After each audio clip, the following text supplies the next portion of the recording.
In today's video, we are focusing on the small hill directly in front of where we live. We've been here 2 other times during this challenge to pick up debris, so there isn't much of that left, but there are still large rocks and wood that we need to get out so Ginger can finally mow it. Some big rocks. Welcome to Ginger and the Giant.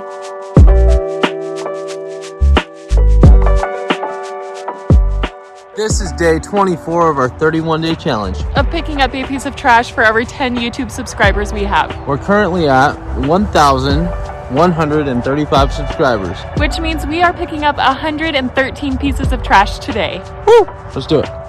We are separating what we find into 3 categories: wood, rocks, and everything else. The wood is mostly being set aside to be burned, the rocks are mainly being dropped behind our first shipping container to fill the void and allow for good drainage when we backfill it, and everything else is being thrown into the dumpster. Since we've had some rain and good weather, the landscape is turning green and growing fast, so we have to get everything off the ground soon so Ginger can mow and maintain the property easily. Otherwise, the brush will cover the debris and make everything much more difficult than we want it to be. If we know there is debris in a specific area, we won't mow it and things will get out of control quickly.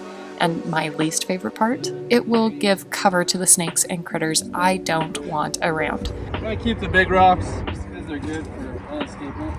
I like to think that I'm a pretty logical person, but that's gone out the window with this challenge. Let me explain. Wouldn't it make the most sense to start right outside your front door and work out from there, since that is the space you are going to see every single day? You could feel the accomplishment of your work and build your motivation every time you step outside. That would have been a great idea. But now that we are here, 24 days into this spring cleaning challenge, I just have to reassure myself that our previous efforts were not wasted. Just because I didn't do it in the most efficient order doesn't mean that we didn't make progress, and I need to let go of my hang-up of missing the obvious. It would be nice to make this piece look presentable in front of our house.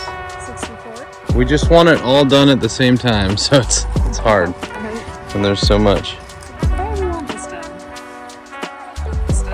I want to be excellent at whatever I do, so it is easy to see my shortcomings and nitpick, but I need to remember that sitting back and always strategizing isn't helpful in every situation.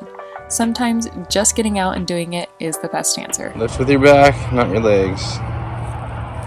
What? Lift with your back, not your legs. You don't want to hurt your legs. Oh my word. Have you never heard that, babe? You always lift with your back. Stop. This is 80. You may have noticed we haven't gotten very far into the hillside. The concentration of wood, rocks, and trash is ridiculous. As I said earlier, this is our 3rd time working through this area, and the only spot we're confident can be mowed is a small patch right behind Ginger.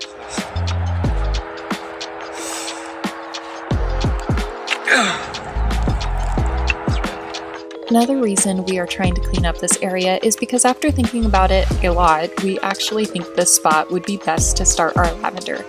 This hill allows for good drainage, it's good soil, it is close to our water supply, and we can look at its beauty every day. And that completes day 24. Thank you for joining us. Come back tomorrow.